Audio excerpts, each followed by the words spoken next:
What would you do if the happiest moment of your life collided with the worst betrayal you could ever imagine?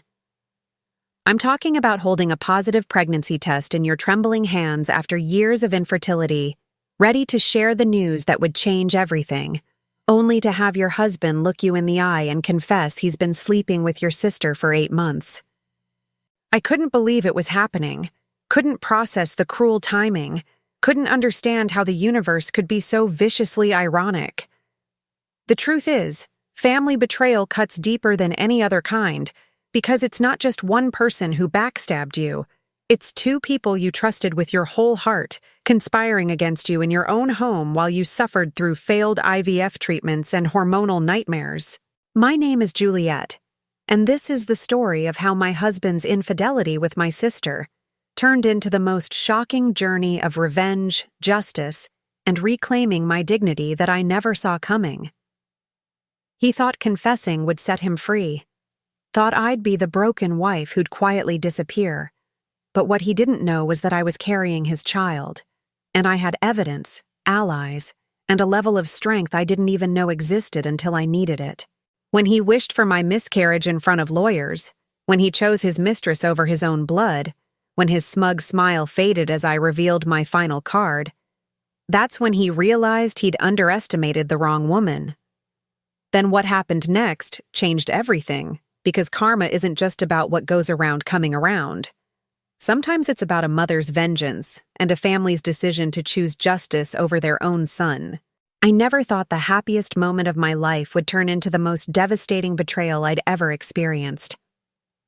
After 6 years of infertility treatments, failed attempts, and countless tears soaked into my pillow at night, I was finally pregnant. The test showed 2 perfect pink lines, and I couldn't believe it. This was our miracle. The answer to every prayer I'd whispered in the dark. I planned everything down to the smallest detail. A candle-lit dinner at our favorite restaurant in downtown Portland, a tiny pair of baby shoes hidden inside a gift box, and my heart racing with the kind of joy I thought only existed in movies. But before we could even leave, before I could grab my coat, Nathan stopped me in our living room that Thursday evening, with eyes I didn't recognize, cold and distant, almost hostile, like he'd been rehearsing this moment for weeks.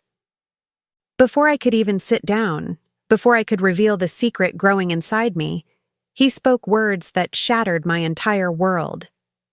"Juliet, I need to tell you something.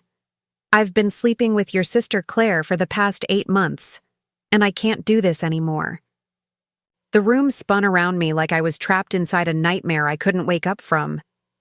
My sister Claire, the same person who held my hand through every negative pregnancy test, who promised she'd always be there for me, who came to our house for family dinners and smiled in my face while carrying on this disgusting affair behind my back. Backstabbed didn't even begin to describe what I felt in that moment. The gift box slipped from my trembling fingers and hit the floor with a hollow thud that seemed to echo through the sudden silence between us. I stood there, frozen, unable to process the magnitude of this family betrayal, this infidelity that had been happening right under my nose while I was struggling with the deepest pain of my life. Nathan didn't even have the decency to look ashamed. He just stood there, arms crossed, looking almost relieved, waiting for my reaction like he was announcing he'd be late for dinner. "You what?" I finally managed to whisper, my voice barely audible over the sound of my heart breaking into 1,000 pieces. He repeated it, slower this time, like I was stupid, like I hadn't heard him the first time. And that's when the shocking reality truly hit me. While I was injecting hormones into my body, enduring painful procedures, crying myself to sleep over our empty nursery, he was betraying me with my own flesh and blood. The humiliation washed over me in waves so powerful, I thought I might collapse right there on our hardwood floor. Justice seemed like a distant concept, something that happened to other people in other stories, not to me, not in my own home with my own family. But even in that moment of absolute devastation, something inside me whispered that karma would come for them both. I just didn't know I'd be the one to deliver it. I wanted to scream, to throw things, to make him feel even a fraction of the pain tearing through my chest. But instead, I just stared at him. "How long have you been planning to tell me this?" I asked, my voice eerily calm despite the chaos raging inside my mind. He shifted uncomfortably, finally showing a crack in his cold facade, and mumbled something about waiting for the right time, as if there was ever a right time to destroy someone's entire world. The truth was written all over his guilty face. He'd been waiting for me to find out on my own, hoping he wouldn't have to be the one to actually say the words. My mind raced back through the last 8 months, analyzing every dinner with Claire, every time Nathan worked late, every family gathering where they must have exchanged secret glances while I sat there completely oblivious. Nathan's best friend Marcus had always looked at me strangely during our dinners, and now I wondered what he knew. Cheated, lied to, humiliated, and by the 2 people I trusted most in this world. Is she pregnant? The question came out before I could stop it, and I immediately hated myself for asking, for even caring about the answer. Nathan's eyes widened in surprise. Then he shook his head quickly. Too quickly. "No, nothing like that," he said, and I could hear the relief in his voice, which only made everything worse. When he said no, it was true. Back then, Claire wasn't pregnant yet, so this wasn't about them starting a family together. This was just pure selfishness, pure betrayal for the sake of whatever twisted satisfaction they got from sneaking around. The vengeance building inside me wasn't loud or dramatic. It was cold, calculated, a quiet determination that they would both pay for what they'd done to me. But I couldn't let him see it, not yet. I needed time to think, to plan, to figure out how to protect myself and the precious life growing inside me that he didn't even know existed.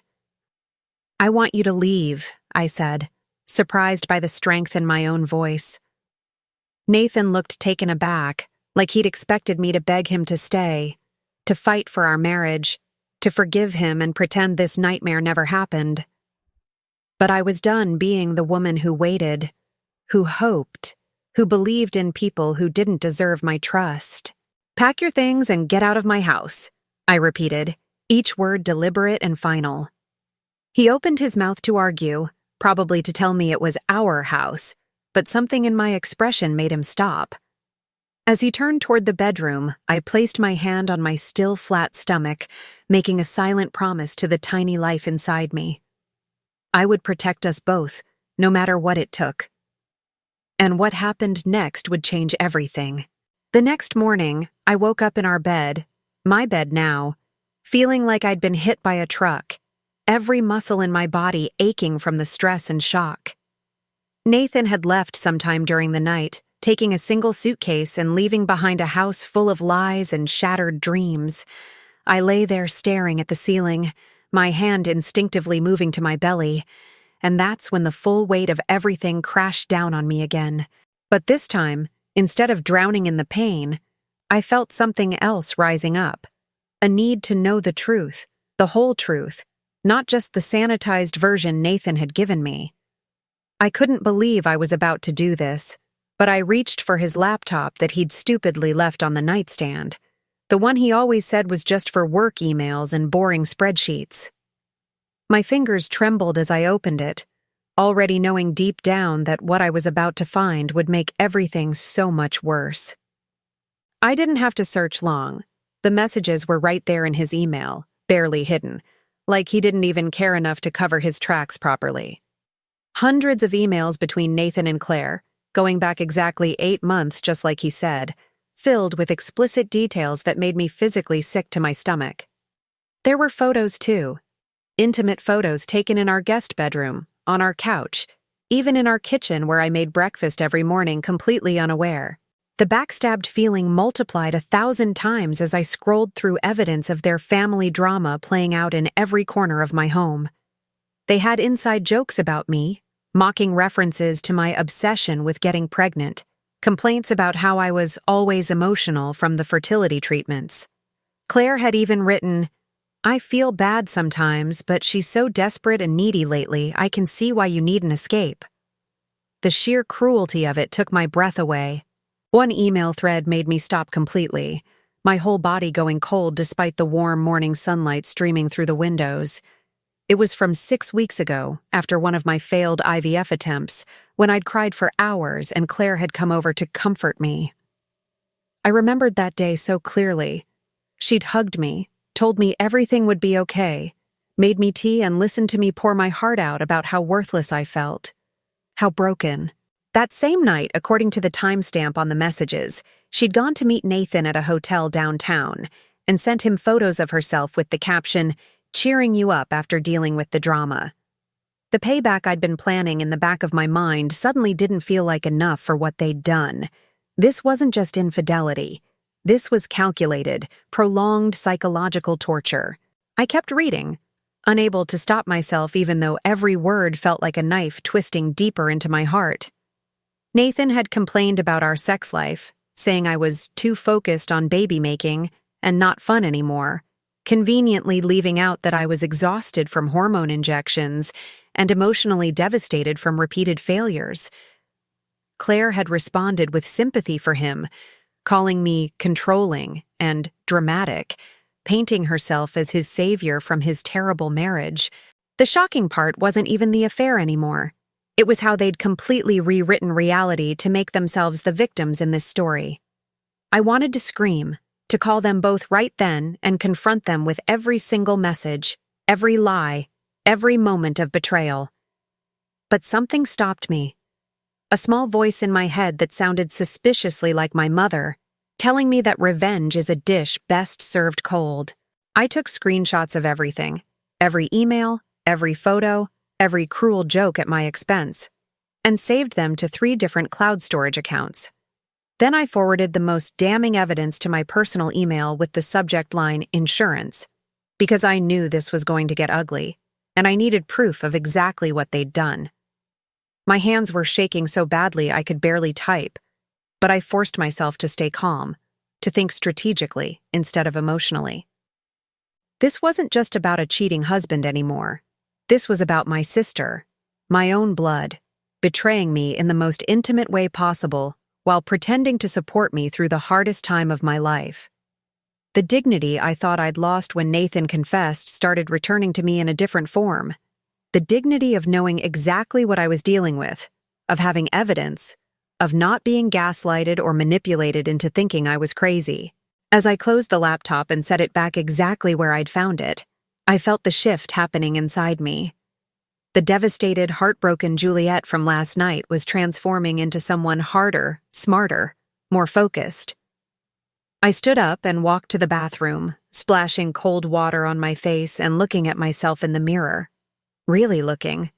Maybe for the first time in months. I let myself fall apart for 20 minutes, sobbing until I couldn't breathe, and then I came back, steadied myself, and started planning. The woman staring back at me was still here, still standing, still carrying the miracle baby I'd waited years for. Nathan and Claire had humiliated me, shamed me, lied to me, and betrayed me in ways I never imagined possible. But they didn't know about the pregnancy, and they definitely didn't know what I was capable of when pushed to my absolute limit. Then I realized something that made me smile for the first time since this nightmare began. They'd made a critical mistake by underestimating me, and that mistake was going to cost them everything. I spent the next 3 days moving through our house like a ghost, packing my life into boxes while Nathan stayed at what I assumed was Claire's apartment across town on the other side of Portland. Every item I wrapped in newspaper felt like closing a chapter. Our wedding photos that now seemed like elaborate lies. The baby books I'd collected over years of hoping. The kitchen gadgets we'd received as gifts from people who believed in our marriage. I couldn't believe this was my reality, that I was dismantling a home I'd built with someone who'd been living a double life right beside me. The reclaiming of my space, my things, my future started with each box I sealed and labeled, each piece of furniture I marked for donation. Nobody knew yet. Not my parents, not my friends. Nobody except Nathan, Claire, and me. And I wanted to keep it that way until I was ready to control the narrative. My mother called Tuesday afternoon, her cheerful voice asking if we wanted to come for Sunday dinner, and I had to bite my tongue to keep from breaking down right there on the phone. "Maybe next week, Mom," I managed to say, keeping my voice steady even though tears were streaming down my face. "Nathan's swamped with work and I'm not feeling great." It wasn't entirely a lie.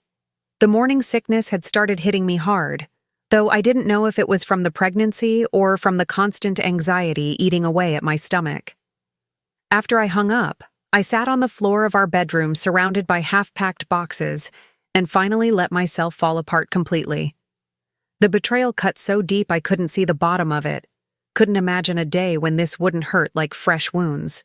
But even in that moment of complete breakdown, I knew I couldn't stay here, couldn't sleep in this bed anymore, couldn't keep pretending everything was fine while I figured out my next move. Thursday morning, I made the decision that would change everything. I was going to my parents' house in Salem, less than an hour south of Portland. I loaded my car with the essentials, clothes, documents, my grandmother's jewelry that Claire had always coveted, and the positive pregnancy test I'd kept hidden in my bathroom drawer. The drive to their place felt like crossing into a different universe, one where maybe I could breathe again without feeling like I was suffocating. I hadn't told them I was coming, hadn't explained anything yet, and when my dad opened the door and saw my face, he immediately pulled me inside without asking a single question. My mom appeared from the kitchen, took one look at me, and her expression shifted from surprise to fierce maternal protection in seconds. "What did he do?" she asked quietly, and those 4 words broke the dam I'd been holding back for days. I told them everything. The affair, the timeline, the emails, the photos, the cruel jokes, all of it spilling out in a chaotic rush of tears and anger and devastating hurt. My father's face turned a shade of red I'd never seen before, his hands clenching into fists, while my mother held me and stroked my hair like I was 5 years old again.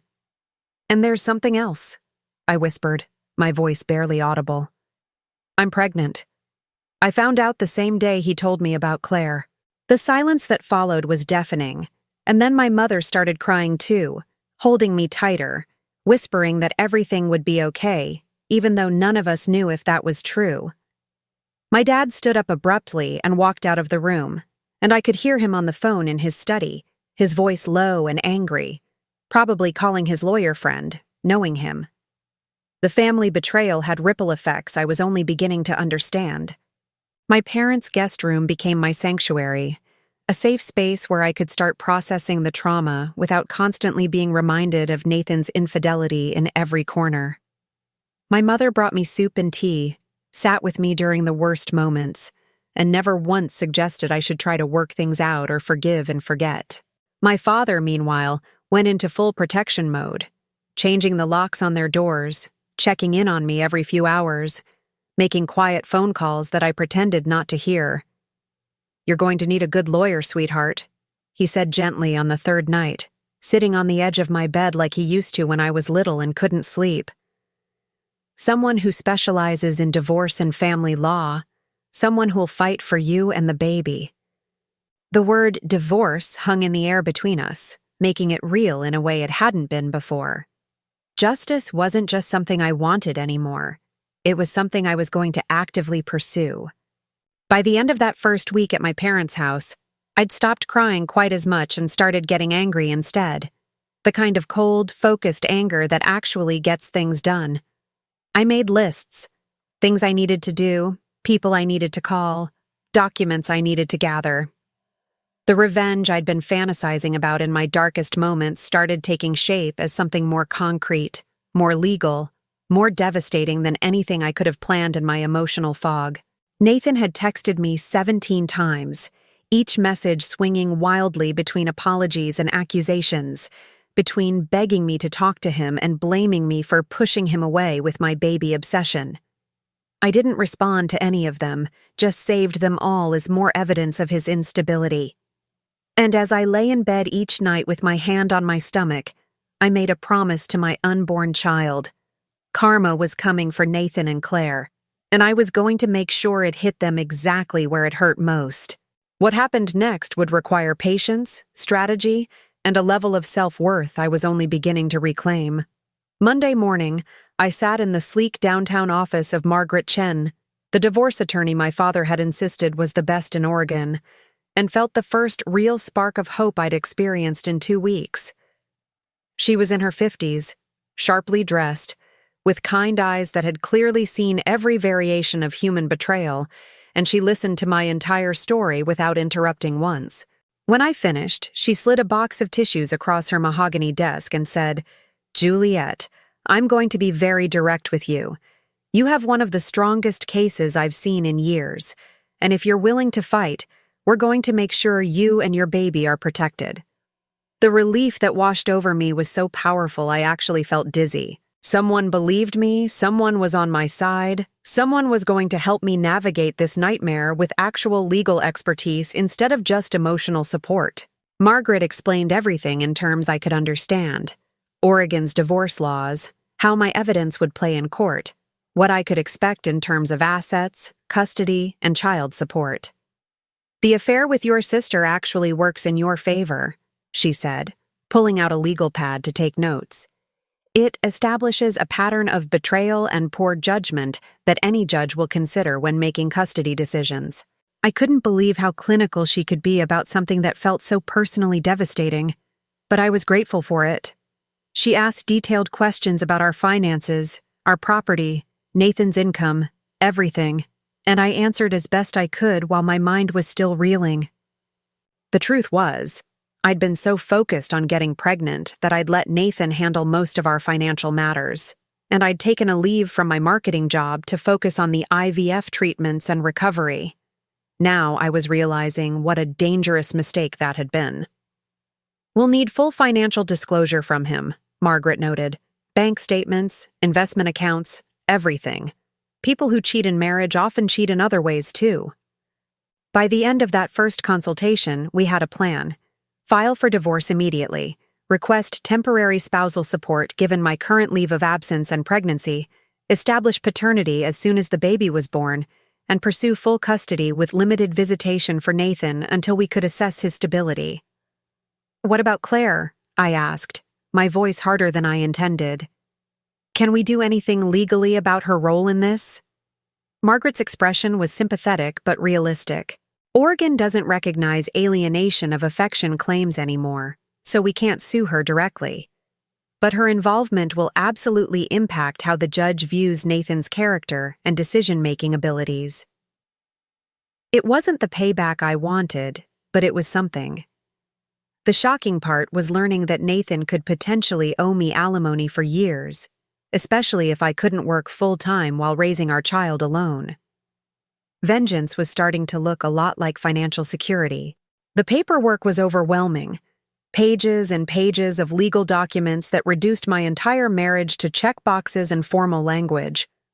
I signed my name so many times it stopped looking like my signature, each one feeling like another step toward freedom. "He's going to be angry when he's served," Margaret warned me as we wrapped up. "Men like Nathan, who are used to controlling the narrative, don't handle it well when they lose that control. Make sure you're staying somewhere safe, document any contact he initiates, and don't engage with him directly. Everything goes through me now." I nodded, feeling both terrified and empowered by the idea of Nathan receiving those divorce papers.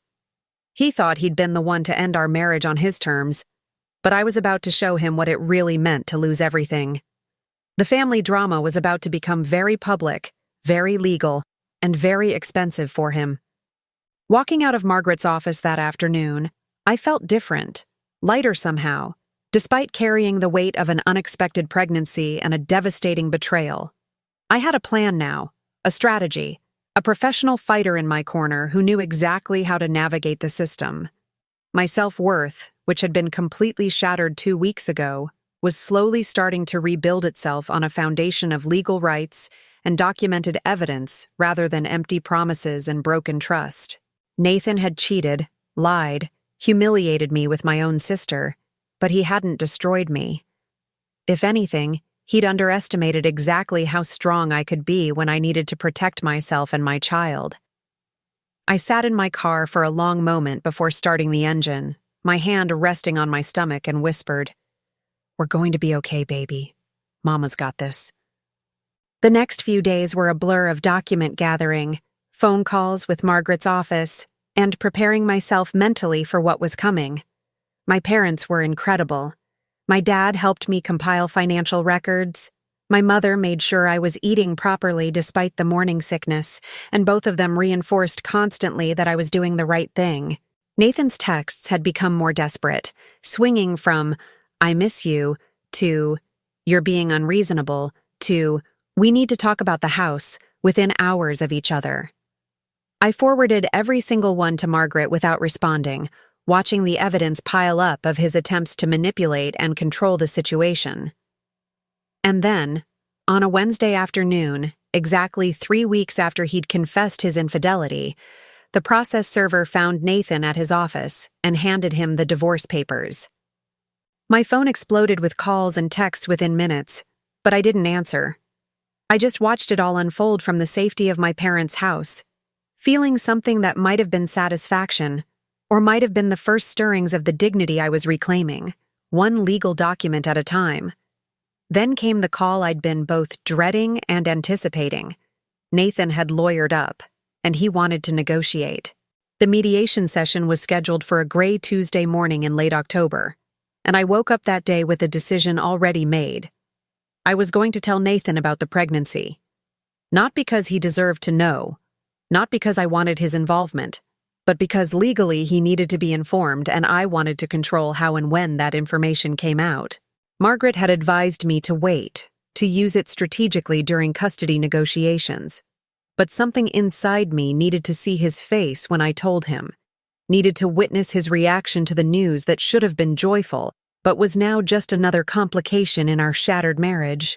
I dressed carefully that morning, a loose sweater that hid my barely showing bump, comfortable shoes, and the strength I'd been building over the past month of living in survival mode.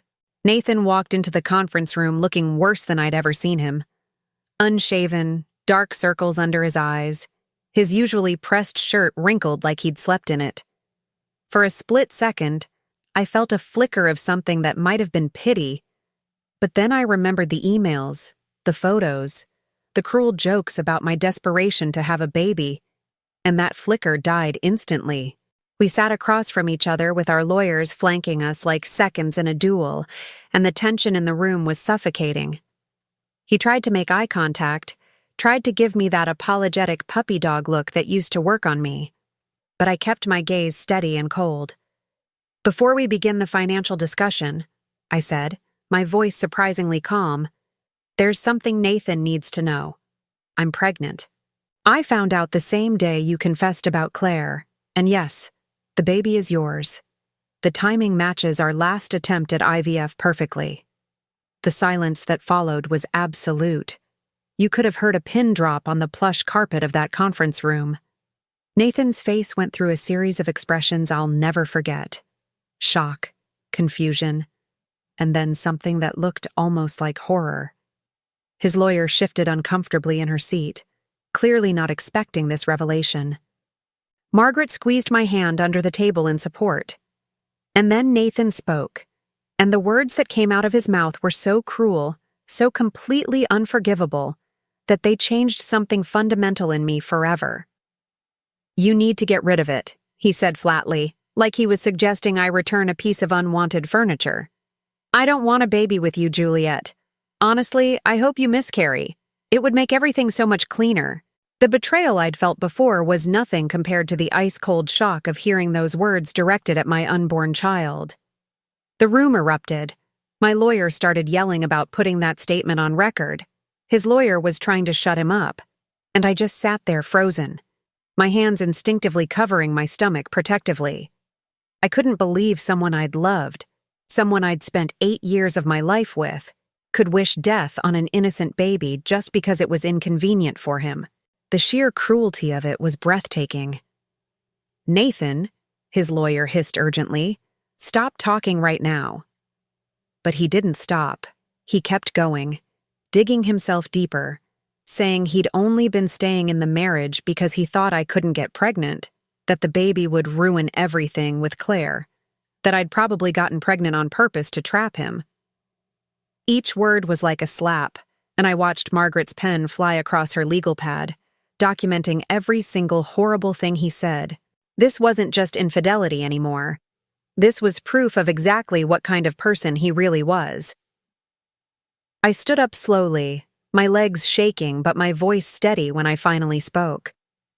"Thank you, Nathan," I said, and he looked confused by my calm tone. "Thank you for showing me exactly who you are, for making it crystal clear that you don't deserve to be a father to this child. Thank you for saying all of that in front of witnesses and lawyers who will make sure a judge hears every disgusting word." His face paled as the realization hit him. He'd just torpedoed any chance he had at joint custody or sympathy from the court. The payback I'd been planning didn't even need to happen because he was destroying himself more effectively than I ever could. "This mediation is over," Margaret announced, gathering her papers. "We'll see you in court, where my client will be filing for sole custody based on your client's stated desire for the death of his unborn child." Walking out of that building, I felt something shift inside me. The last remnants of love or regret or wishful thinking for what our marriage could have been just evaporated completely. Nathan had crossed a line so profound that there was no coming back from it, no possibility of co-parenting or civil communication or any kind of relationship beyond the absolute legal minimum. My hand rested on my stomach as I climbed into my father's car. He'd insisted on driving me, knowing this would be difficult.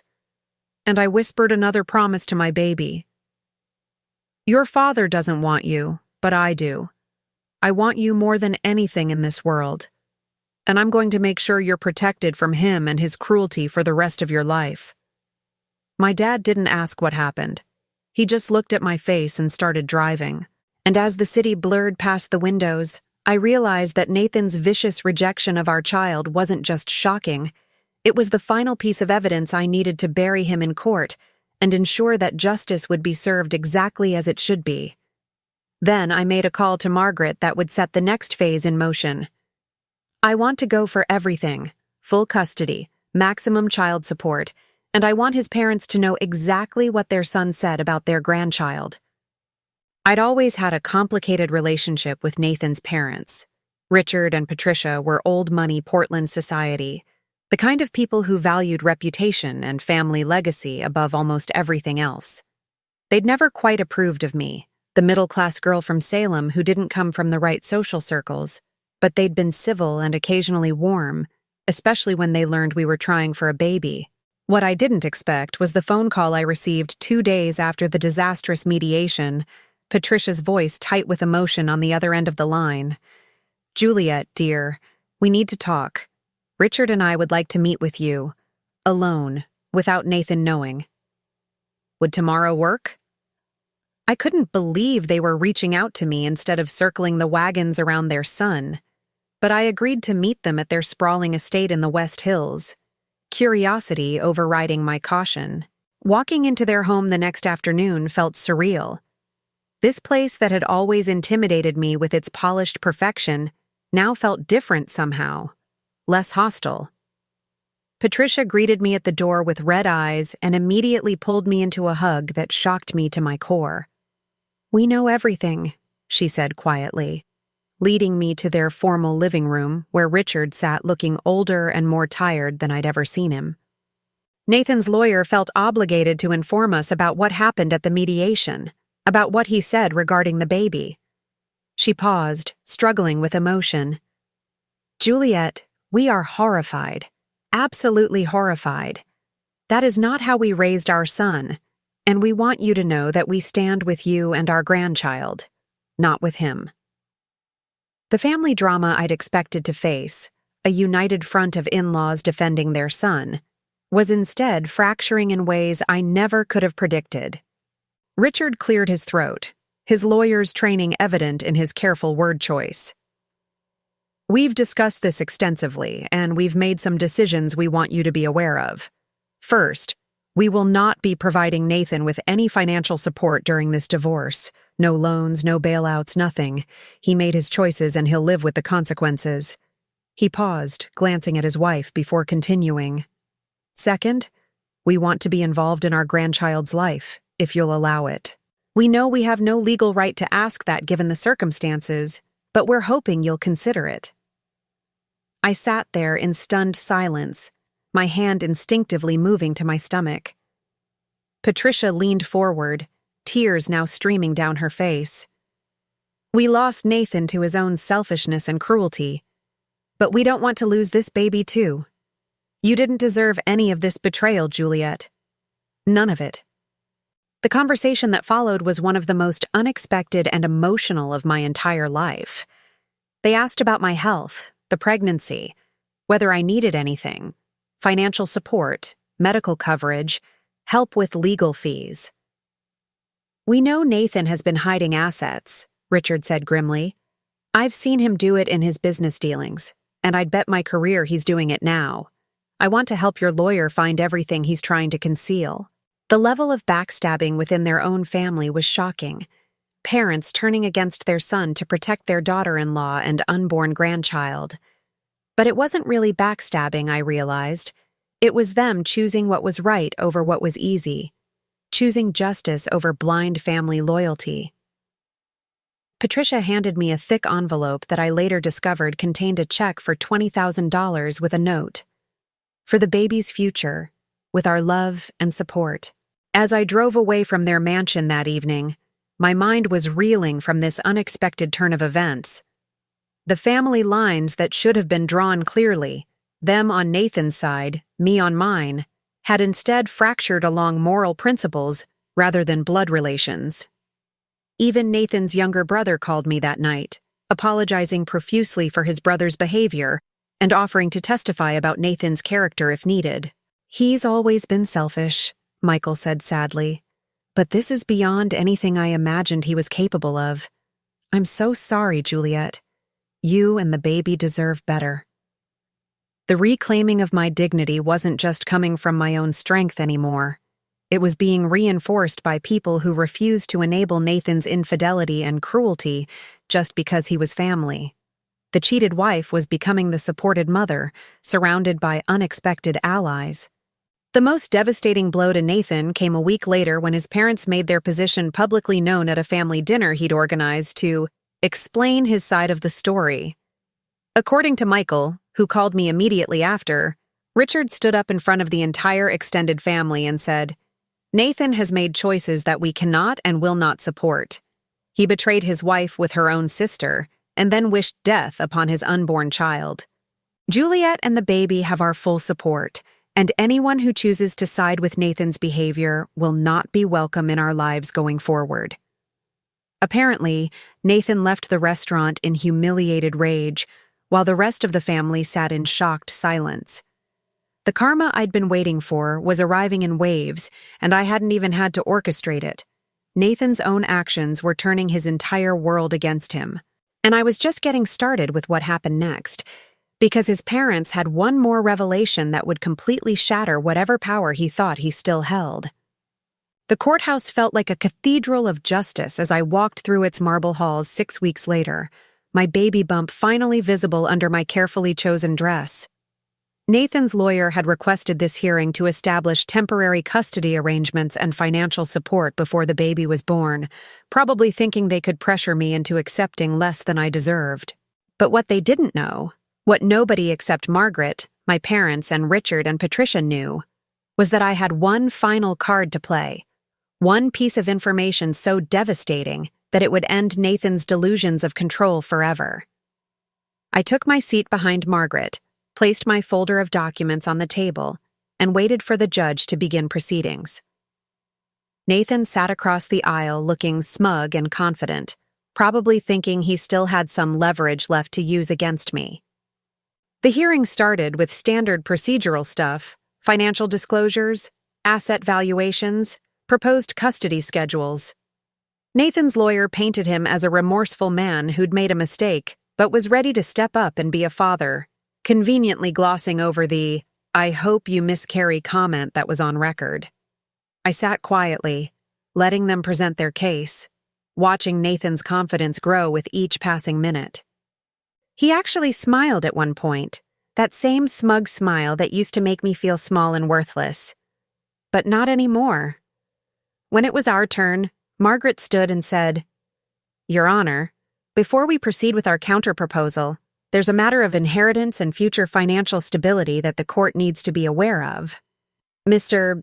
Hayes has been operating under the assumption that he has significant family wealth to fall back on, which has influenced his irresponsible financial decisions during this separation."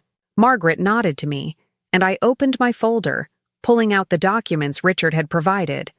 Certified copies of an irrevocable trust agreement, already signed, notarized, and funded with assets transferred immediately. "Your Honor," Margaret continued, "Mr. Hayes's parents have established an irrevocable trust as a direct result of their son's behavior and stated wishes regarding his unborn child. I'd like to enter into evidence this trust document, which removes Nathan Hayes entirely as a beneficiary, and instead designates the entirety of the transferred Hayes family assets, valued at approximately $8 million, for his child's benefit, with Juliet Hayes as the trustee until the child reaches age 25. This trust is already in effect and operational." The silence in that courtroom was absolute. I watched Nathan's face drain of all color, watched his lawyer's jaw literally drop open, watched the smug smile disappear like it had never existed. The betrayal he was feeling in that moment, being cut off by his own parents, was nothing compared to what he'd done to me, but it was still deeply satisfying to witness. "That's not legal!" Nathan shouted, half standing from his chair before his lawyer grabbed his arm and pulled him back down. "They can't do that! That's my inheritance!" The judge banged her gavel sharply. "Mr. Hayes, you will control yourself in my courtroom, or I will hold you in contempt. Your parents have every legal right to distribute their estate as they see fit and to establish trusts with their own assets." Margaret seized the moment perfectly. "Your Honor, this demonstrates several important points. First, that Mr. Hayes has been relying on family wealth rather than his own income to maintain his lifestyle. Second, that his own parents believe he is unfit to manage significant assets given his judgment and character. And third, that the child in question will be financially secure regardless of Mr. Hayes's contribution, though we are still seeking maximum child support as a matter of principle and accountability." I couldn't believe how perfectly this was unfolding, how the justice I'd been seeking was manifesting right there in front of the judge. Nathan was spiraling. I could see it in his eyes, the panic, the rage, the sudden realization that he'd lost everything. Not just me, not just his reputation, but the financial safety net he'd always counted on. "This is Juliet's fault," he yelled, ignoring his lawyer's frantic attempts to silence him. "She turned my parents against me. She poisoned them with lies about what I said." The judge's expression hardened. "Mr. Hayes, I have the mediation transcript right here. You wished for your child's death on record in front of multiple witnesses. Your parents' decision appears to be a reasonable response to your own documented statements." She turned to Margaret.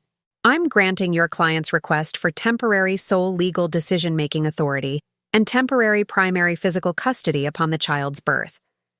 Mr. Hayes will have supervised visitation only, pending a psychiatric evaluation to determine his fitness as a parent. Maximum child support based on Mr. Hayes's income is granted, along with alimony for a period of 5 years. Anything else?" As we stood to leave, Nathan tried to approach me, his face a mixture of rage and desperation, but the bailiff stepped between us. "Juliet, please," he said, his voice breaking.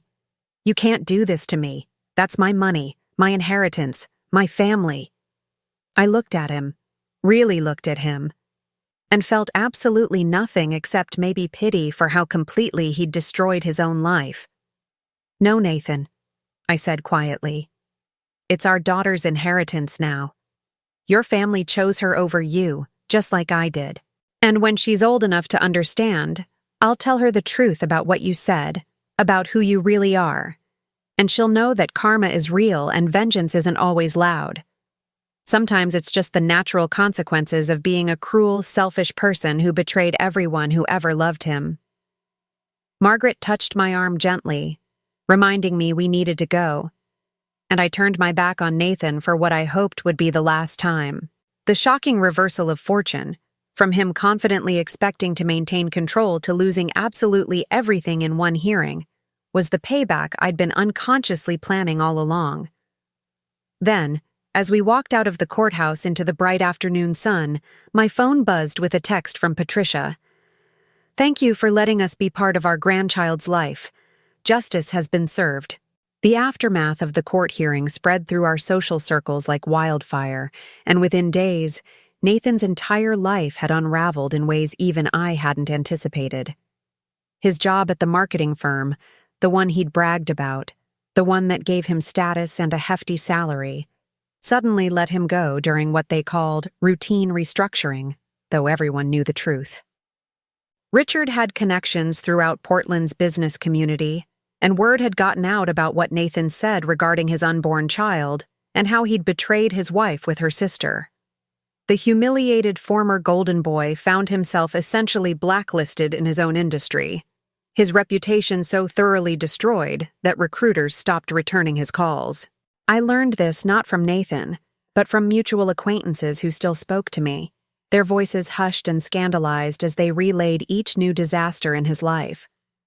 Claire, meanwhile, had disappeared completely, deleted all her social media, changed her phone number, and apparently moved to Seattle with Nathan to start their new life together, away from the judgment and shame. My parents had immediately cut all contact with her, my mother sobbing for days over losing a daughter to such profound betrayal, but refusing to forgive or enable her behavior. "She made her choice," my father said grimly, "and she'll have to live with it. You and the baby are our priority now." The family betrayal had created a permanent rift that would never heal, and honestly, I was okay with that. Every time I thought about Claire now, all I could see were those emails, those photos, that calculated cruelty disguised as sisterly support. The self-worth I was rebuilding didn't have room for people who'd stabbed me in the back so thoroughly, but Nathan wasn't done making things worse for himself. 3 weeks after the court hearing, he showed up at my parents' house at midnight, drunk and enraged, pounding on the door and screaming for me to come out and face him like an adult. My father called the police while I hid upstairs, shaking and terrified, my hands protectively covering my now obvious baby bump. The cops arrived within minutes and found Nathan trying to break through the backyard fence, still yelling incoherently about how I'd ruined his life and stolen his family's money. They arrested him for trespassing, public intoxication, and attempted breaking and entering, charges that would later impact his custody case even more severely. Watching through the upstairs window as they led him away in handcuffs, I felt a mixture of fear, sadness, and that cold satisfaction that comes from watching someone destroy themselves through their own terrible choices. Margaret filed for a restraining order the next morning, which the judge granted immediately given Nathan's escalating behavior and documented mental instability. "He's spiraling," Margaret explained during our meeting. "The job loss, the financial reality of child support and alimony without his parents' safety net, the social ostracization, it's all hitting him at once, and he can't handle it." She paused, looking at me seriously. "Juliet, I need you to be very careful. Men like Nathan, who've lost control of their narrative and their life, can become dangerous. Stay at your parents' house, vary your routine, and document everything." The shocking transformation from the controlled, confident man I'd married to this desperate, volatile stranger was both frightening and surreal. I couldn't believe this was the same person who used to bring me coffee in bed on Sunday mornings, who'd held my hand through failed IVF attempts, who'd promised to love me forever. But then again, that person had never really existed. I'd just been too in love to see the truth. The consequences kept piling up like dominoes falling in slow motion. Nathan's lawyer withdrew from his case, citing fundamental disagreements about strategy and ethics. Lawyer speak for, "My client is impossible and self-destructive." His friends, the ones who used to come over for poker nights and backyard barbecues, had all distanced themselves once the details became public. Even his brother Michael reported that Nathan had burned bridges with most of the extended family by sending late-night drunk texts blaming everyone but himself for his situation. "He's become completely isolated," Michael told me sadly during one of his check-in calls. "Living in some studio apartment in Seattle with Claire, who's apparently having a terrible pregnancy and taking it out on him. It's like watching a train wreck in slow motion." I knew I should feel something, pity maybe, or concern.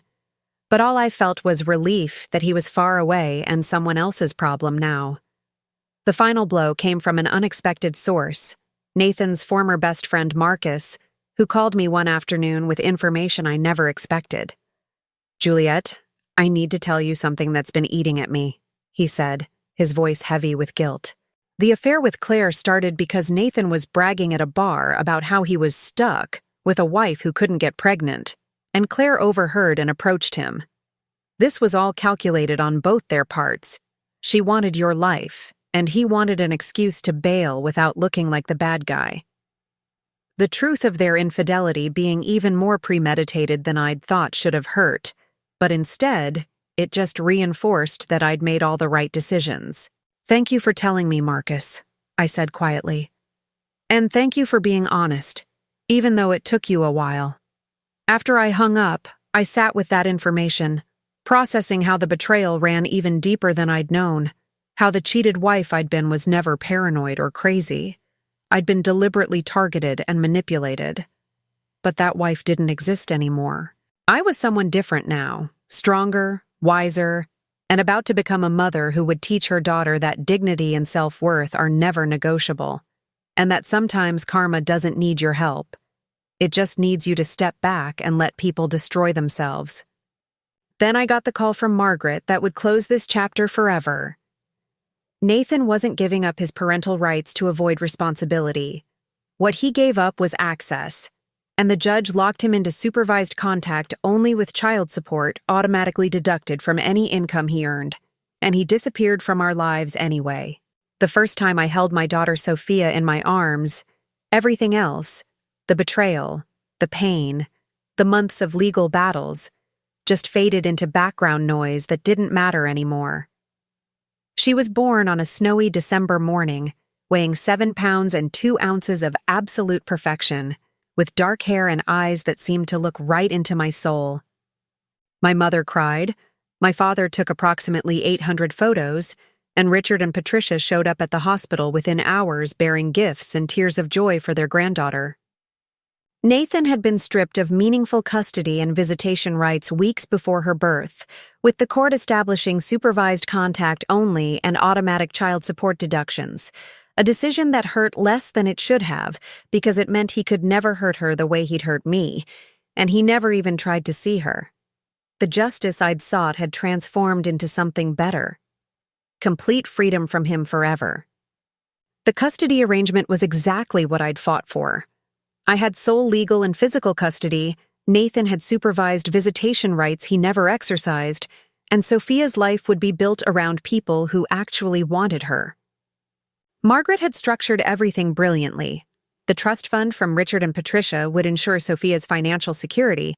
I'd received a generous alimony settlement that would last until she started kindergarten, and the house, our former marital home, had been sold with me getting 70% of the proceeds thanks to Nathan's documented misconduct. I couldn't believe how thoroughly the legal system had worked in our favor, how the shocking evidence of Nathan's cruelty had translated into real, tangible protection for me and my daughter. The reclaiming of my life wasn't just emotional anymore. It was financial, legal, and permanent. Those first few months of motherhood were harder than I'd imagined, but also more rewarding than I'd ever dreamed. My parents were incredible, helping with night feedings and diaper changes while I recovered from childbirth and adjusted to my new reality. Richard and Patricia visited every week, doting on Sophia with a grandparental love that was untainted by their son's failures. They'd chosen their granddaughter over their relationship with Nathan, and they never expressed an ounce of regret about it. "She's our second chance," Patricia told me one afternoon, holding Sophia while she slept. "A chance to get it right, to be part of something good and pure after watching our son destroy everything we tried to teach him about character and integrity. The family drama that had torn everything apart had somehow created these unexpected bonds, these chosen family relationships built on mutual support and genuine love. When Sophia was 4 months old, I made the decision to return to work part-time. Not because I needed the money, but because I needed the sense of purpose and normalcy that came with using my marketing degree.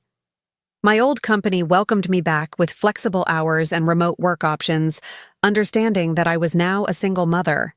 The first day back felt like stepping into a new version of myself.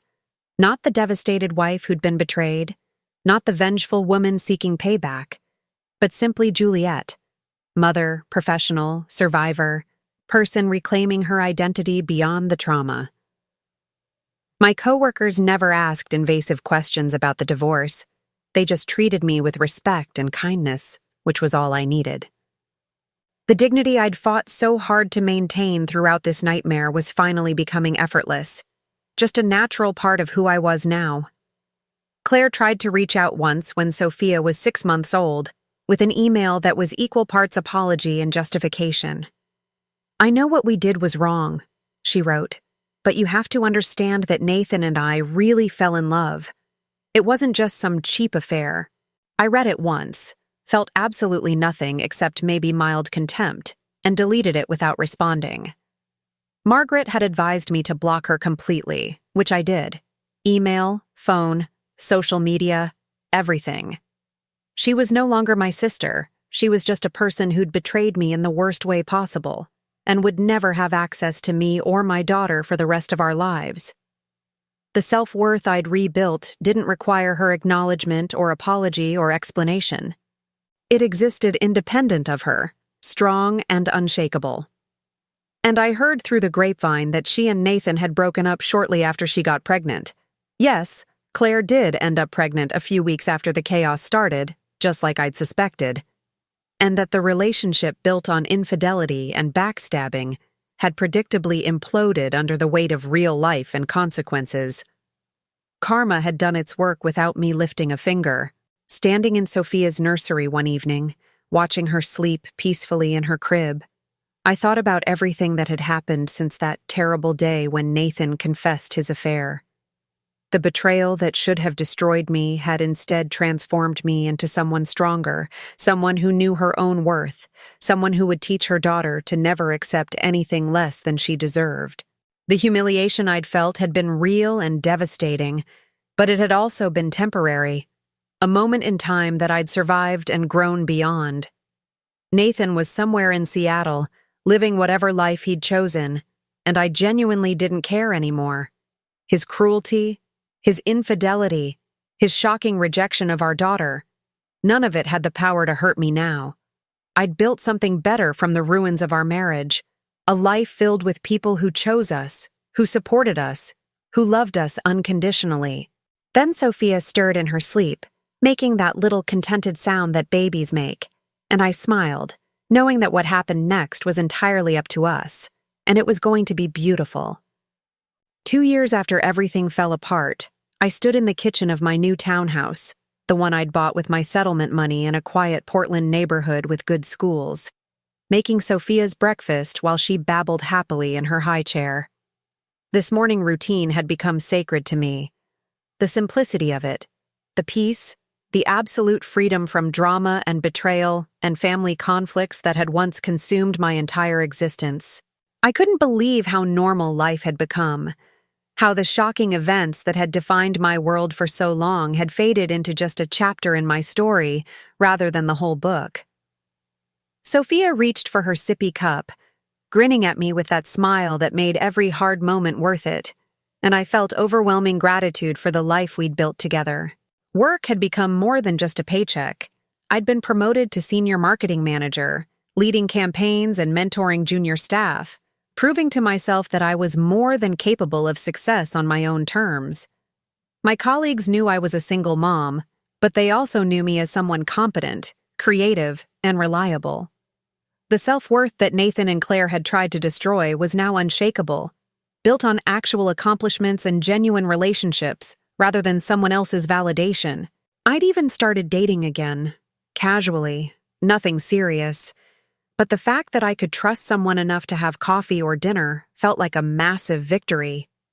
The dignity I carried into these new interactions came from knowing exactly what I deserved and refusing to settle for anything less. Richard and Patricia had become such integral parts of our lives that Sophia called them Grandma and Grandpa without any confusion or complication. They'd set up a college fund beyond the trust. They babysit every Thursday so I can have a night to myself. And they've never once mentioned Nathan unless I bring him up first, which I almost never do. "How is she?" Patricia asked during her last visit, and I knew she meant more than just Sophia's health or development. "We're good," I answered honestly. "Really, truly good. Happy even." And it was true. The revenge I'd once fantasized about had been replaced by something infinitely better: indifference. Nathan's existence or non-existence in the world didn't affect my happiness anymore, and that felt like the ultimate payback.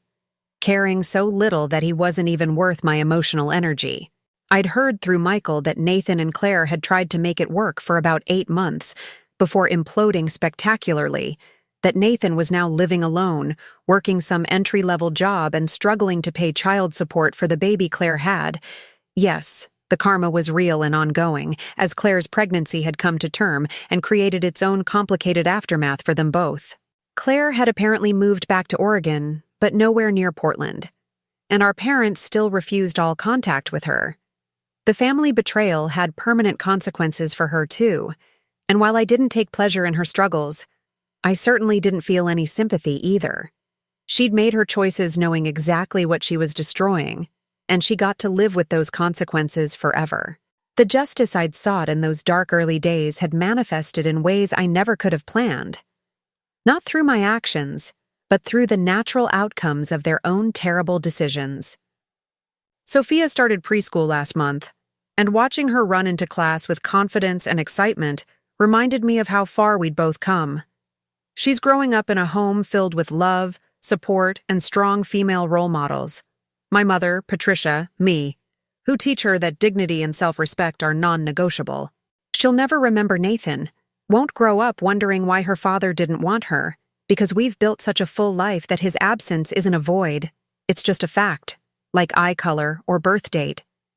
I've started writing down our story, not for publication or revenge, but so that someday when she's old enough to understand, Sophia can read about how her mother survived betrayal and infidelity and built something beautiful from the ashes. The shocking beginning of our story together, conceived during an affair's confession, almost rejected before birth, transformed into a narrative of resilience, healing, and triumph. Last week I ran into someone who knew Nathan from before, and they asked how he was doing, assuming we were still in contact. "I have no idea," I said truthfully, "and I don't think about him enough to care." The look on their face, surprise, maybe admiration, reminded me of how unusual that level of indifference really is. How most people can't fully let go of the people who hurt them. But I had, completely and thoroughly, because I'd found something that mattered infinitely more: peace. Not the revenge-fueled satisfaction of watching someone suffer, not the bitter victory of legal wins and financial settlements, but actual peace. The kind that comes from knowing you survived something that should have destroyed you and came out stronger, wiser, more whole. As I tucked Sophia into bed that night, reading her favorite story about brave princesses and happy endings, I realized we were living our own version of that fairy tale, minus the prince, because we didn't need rescuing. We'd rescued ourselves. And what happened next was ours to write, free from the past, focused on a future we were building together with love, strength, and the unshakable knowledge that we were exactly where we were meant to be. So there you have it, my journey from devastation to dignity, from betrayal to building a life I'm genuinely proud of. But I want to hear from you, because I know I'm not the only one who's faced family drama, infidelity, or shocking betrayal that changed everything. Have you ever been backstabbed by someone you trusted completely? How did you handle it when the people who were supposed to love you turned out to be the ones hurting you the most? Drop your story in the comments below. I read every single one, and honestly, your experiences help me realize we're all fighting battles and reclaiming our self-worth in different ways. Did you choose revenge or peace? Did karma catch up with the people who wronged you, or are you still waiting for justice? And here's the big question. If you were in my position, would you have done anything differently? This kind of content, real stories about real struggles with cheating, humiliated moments turned into strength, and the truth about how betrayal shapes us, is what this channel is all about. If you want more insights into navigating family betrayal, surviving infidelity, and rebuilding your dignity when life tries to destroy it, make sure you subscribe and hit that notification bell. I share new stories every week, each one diving deep into the messy, complicated reality of human relationships and the shocking ways people reveal their true character when tested. Don't just watch and leave. Engage with this community. Share your wisdom. Challenge my perspective. Tell me if you think I went too far or not far enough. Your voice matters here. And together we're creating a space where vengeance isn't always loud, where payback sometimes looks like simply living well, and where justice is whatever we decide it means for our own healing. Hit subscribe, turn on notifications, and let's keep these provocative conversations going, because your story deserves to be heard too.